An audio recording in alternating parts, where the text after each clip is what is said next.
अस्सलाम वालेकुम दोस्तों, दिस इज गोलो और मेरे साथ बैठे हैं अनीस साहब।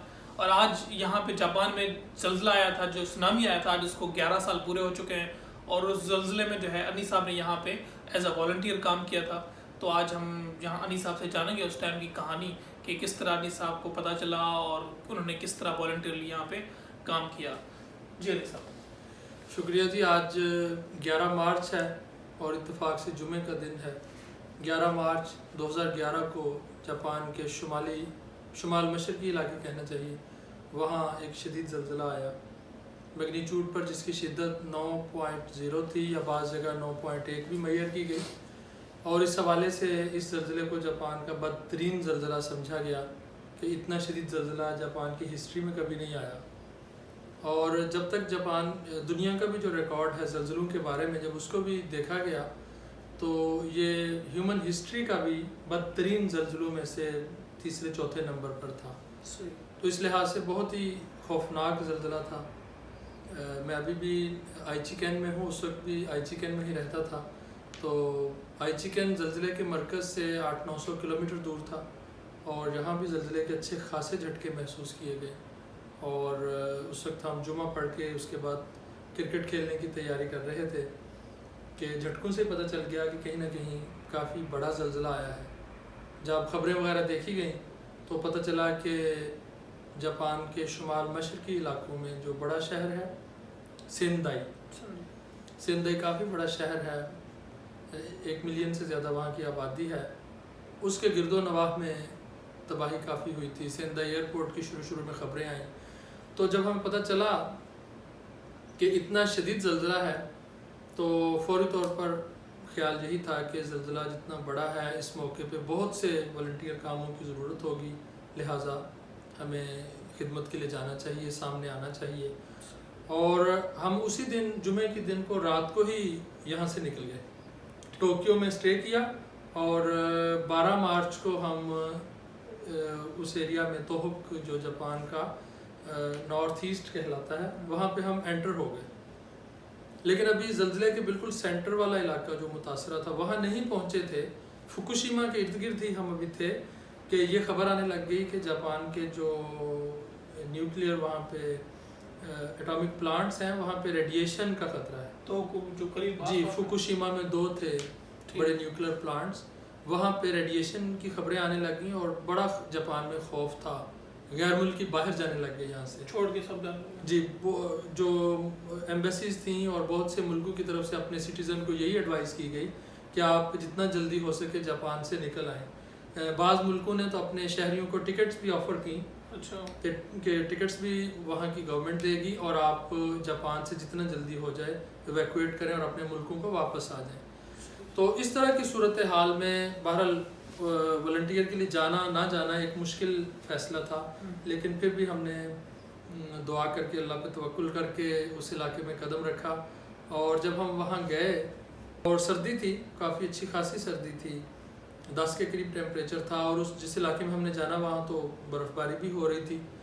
तो कोशिश की गई कि दालें, चावल, चाय वगैरह का सामान साथ रखा जाए, क्योंकि इसको पकाना भी निस्बतन आसान है और गरम गरम ये वहाँ पे सर्व किया जाए तो लोगों की ज़रूरत के लिए काम आ सकता है। और अली साहब, अगर इस तरह का कोई हादसा हो जाता है, कोई ज़लज़ला आता है या तूफ़ान आता है, ताकि हम पाकिस्तान के लोगों को पता चले कि डेवलप्ड वर्ल्ड होता है, वहाँ पे किस तरह की हुकूमत की तरफ से ऑलरेडी जो है प्रिकॉशंस होती हैं कि किस तरह जो है उस पर हमें रिएक्ट करना है, किस तरह की एक मशीनरी सेटअप में होती है कि जैसी आए तो हम उस पर रिएक्ट करें, तो उसके बारे में थोड़ा बताएं। बिल्कुल, इस मौजू पे बहुत ज़्यादा बात की जा सकती है कि जापान में चूँकि ज़लज़ले आते रहते हैं, तो इस कौम ने सोच समझ के मनसूबाबंदी करके एक तो इंफ्रास्ट्रक्चर को इस लिहाज से तामीर किया है कि वो बड़े बड़े ज़लज़लों का झटका बर्दाश्त कर सके। अब 9 की शिद्दत का ज़लज़ला आया था और ज़लज़ले का जो मरकज़ था हम उसके करीब तरीन इलाकों तक गए, तो मेरा ख्याल है बहुत ही कम इमारतें ऐसी थीं जो बिल्कुल धड़ाम करके नीचे गिर गई। ऐसी इमारत बहुत कम थी। दरारें आईं, हाईवेज़ वगैरह, सड़कों पे भी कुछ क्रैक्स थे, लेकिन ऐसी सड़कें भी बहुत कम थी। ऐसे पुल भी बहुत कम थे जो मुकम्मल तौर पर ज़लज़ले से धड़ाम से नीचे गिरे हों। क्योंकि ये बिल्डिंग बनाते वक्त, इमारत तामीर करते वक्त, पुल बनाते वक्त उसको उस लिहाज से तामीर करते हैं ताकि बड़े बड़े ज़लज़लों का बोझ बर्दाश्त कर ले। फिर पब्लिक अवेयरनेस बहुत ज़्यादा है। अवेयरनेस के लिए बच्चा छोटा सा होता है, जब प्राइमरी स्कूल में दाखिल होता है तो स्कूल की तकरीबन दाखिले के बाद पहला दिन जो होता है वो ज़लज़ले से बचाव की मशकों के लिए मुख्तस होता है। तो टीचर्स बच्चे को ये बताते हैं, बाकायदा प्रैक्टिकल मशक करके बताते हैं कि ज़लज़ला आ जाए तो फ़ौरी तौर पे आपने क्या करना है, पहला रिएक्शन क्या हो, कोई मजबूत चीज़ हो जिससे अपने सर को बचाना है, उसके नीचे छुप जाना है, फ़ौरी तौर पे भागना नहीं, बाहर दौड़ नहीं लगानी। तो ये सारी चीज़ें अवेयरनेस के लिए पैदा की जाती हैं। फिर जापानियों की इतनी एजुकेशन कर दी गई है, इनको इस लिहाज से एजुकेट कर दिया गया है कि तकरीबन हर जापानी अपने घर में एक इमरजेंसी बैग रखता है।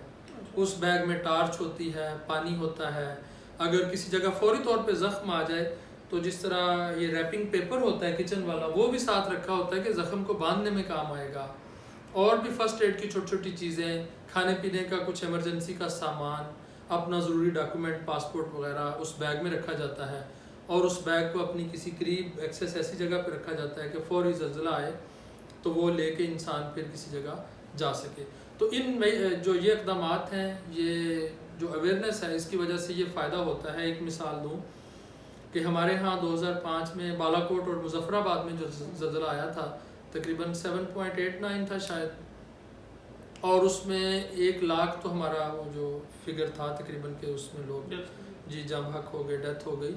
अब इतना ही ज़लज़ला 1995 में कोबे में आया था, और कोबे में डेथ की तादाद उससे आधी क्या 10% भी नहीं थी। इससे अंदाज़ा करें कि अगर आप इंफ्रास्ट्रक्चर अच्छा बनाते हैं, अगर आपकी अवेयरनेस अच्छी तरह मौजूद है, लोग आगाह हैं कि ज़लज़ला आए तो हमें फ़र्स्ट रिएक्शन किस तरह करना है, तो उससे कितनी ज़्यादा बचत हो सकती है।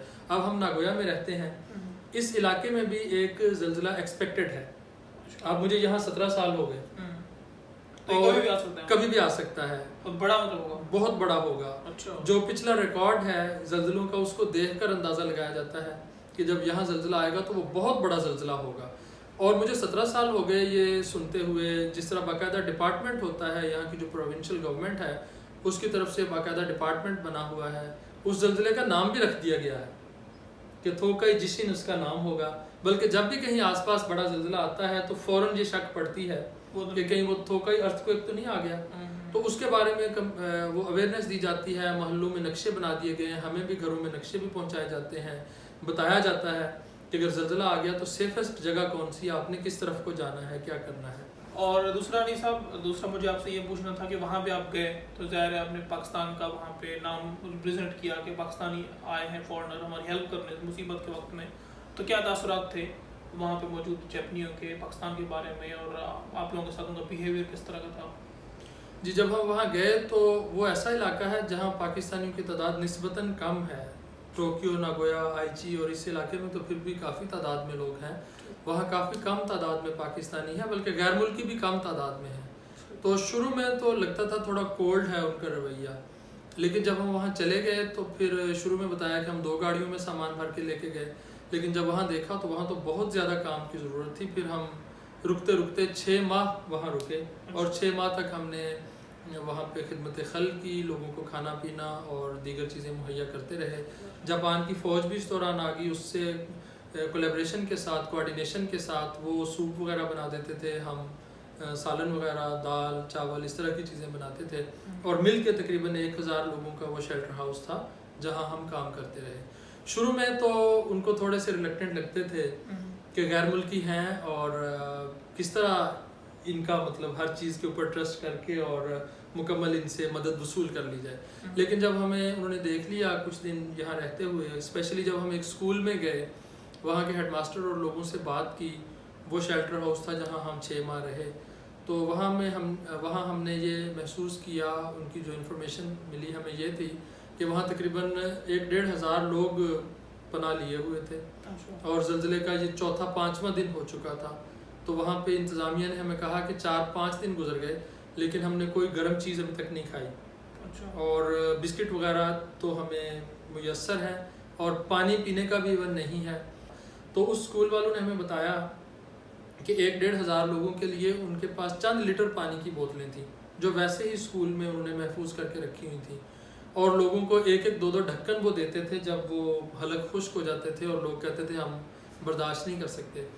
2 3 4 दिन कहते थे हमने इस तरह गुजारे, और चंद बिस्किट चंद चीज़ों के ऊपर। और फिर जब हम गए और हमने उनको दाल चावल वगैरह खाना मुहैया किया तो वो बहुत ज़्यादा खुश हुए। और फिर अजीब इसमें ये हुआ, ये अप्रैल 2011 की बात है, मसलन मार्च में ज़लज़ला आया तो हम अप्रैल में वहाँ थे। तो अप्रैल में ही पाकिस्तान में एक अजीब वाक़या हुआ। आप सबको याद होगा उसामा बिन लादेन का वाक़या हुआ, वो पाकिस्तान में मिले और वहाँ उनको मारा गया, और ये ख़बर दुनिया भर में बड़ी मशहूर हुई। और जापान में ज़ाहिर है मीडिया के ज़रिए ख़बरें आने के बाद ये तासुर भी उभरा कि गोया पाकिस्तान में दहशतगर्द छुपे रहते हैं। लेकिन वहाँ वो जापानी जब हमारे पास आते थे तो वो कहते थे कि आप पाकिस्तान का शुक्रिया अदा करें, हम यकीनन ये तासुर नहीं रखते, हम पाकिस्तान के बारे में ये नहीं समझते कि वहाँ दहशतगर्द हैं, बल्कि हमारा इमेज और तासुर बिल्कुल बदल चुका है। पाकिस्तान के सफ़ीर साहब जो हैं वो भी उधर उस वक्त हमारे पास आए और उन्होंने भी वहाँ पे बाज़ पाकिस्तानी दोस्तों की मदद से बिरयानी और दीगर पाकिस्तानी खाने मुतासरीन में तकसीम करवाए। और चूँकि हम 6 माह वहाँ रहे तो फिर दुनिया भर से स्पेशली जो गैर मुल्की वॉलंटियर्स थे वो हमारे पास आते थे और हमारे ज़रिए से फिर वॉलंटियर्स में मुख्तलिफ़ चीज़ें खाने पीने की और अपने मुल्क की तरफ से तोहफ़े तोहफ़े वगैरह तकसीम करते थे। और दूसरा अली साहब ये पूछना था कि जिस तरह हमारे यहाँ होता है कि थोड़ी सी कोई चीज़ हो, कुछ या बट रहा हो, इवन नॉर्मल सिचुएशन में कोई इमरजेंसी भी ना हो तो एक भगदड़ से मच जाती है। क्या जापानीज़ लोग वैसे तो डिसेंट हैं, जब ऐसी सिचुएशन हो कि जब आप खाना बांट रहे हैं तो तब भी क्या लाइनें वहाँ पे कायम रहती थी, या जो है कि वो भी पाकिस्तानी की तरह भाई अब तो इमरजेंसी है, वो क्या लाइन क्या रूल भूल जाते सब और अटैक होता था? तो बिल्कुल ऐसा इनका नज़्म ज़ब्त और इनका डिसिप्लिन और इस कौम का एटीट्यूड जो इस वक्त हम डेली लाइफ में देखते हैं वहाँ भी कमोबेश इसी तरह हमें नज़र आया। हम जब पहले दिन खाना बनाना बड़ा मुश्किल था, गैस वगैरह नहीं थी, हमने कोयलों पे खाना बनाया और बड़ी मुश्किल से बनाया। बेशक दाल ही थी लेकिन उसको भी पकने में अच्छा खासा वक्त लगा, 1000-1200 लोगों के लिए तैयार करनी थी। तो अगला दिन अब नॉर्मल दिन था, तो जापानी कौम की आदत है कि पूरे 12 बजे इनका लंच ब्रेक हो जाता है और हम तो बड़ी मुश्किल से भी सेट हो रहे थे। सुनामी की वजह से जगह होता था कि जो आए और एक ही दफ़ा थैला भर के ले जाए, और हम 2-4 ही लोग थे जो मुस्तकिल वहाँ रहते थे, बाकी वॉलंटियर्स आते जाते रहते थे। लेकिन हमें कत्तर वहाँ गार्ड नहीं खड़े करने पड़े। अब 1000-1200 लोग भी अच्छा खासा एक तादाद होती है और उनको मैनेज करने के लिए हमें कोई वहाँ ड्यूटी नहीं देनी पड़ी, किसी को मना नहीं करना पड़ा। और अगर हमने कह दिया कि आप साबन की एक टिकिया लेके जाएं तो वो एक ही लेके जाता था। बल्कि एक और बड़ा अजीब वाक़या यहाँ पे उस कौम की जो ग्रेटनेस है उसका इस तरह सामने आया।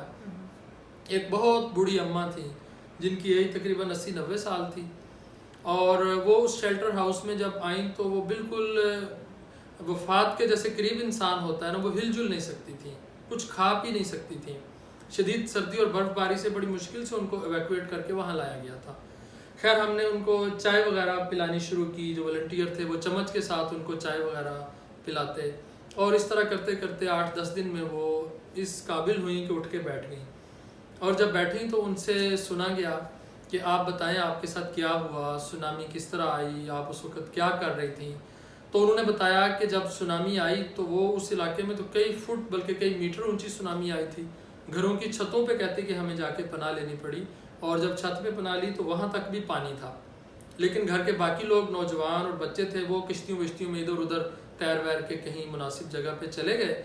लेकिन ये जो बूढ़ी खातून थी ये कहती हैं कि मैं वहीं छत के ऊपर ही कहीं फंस गई।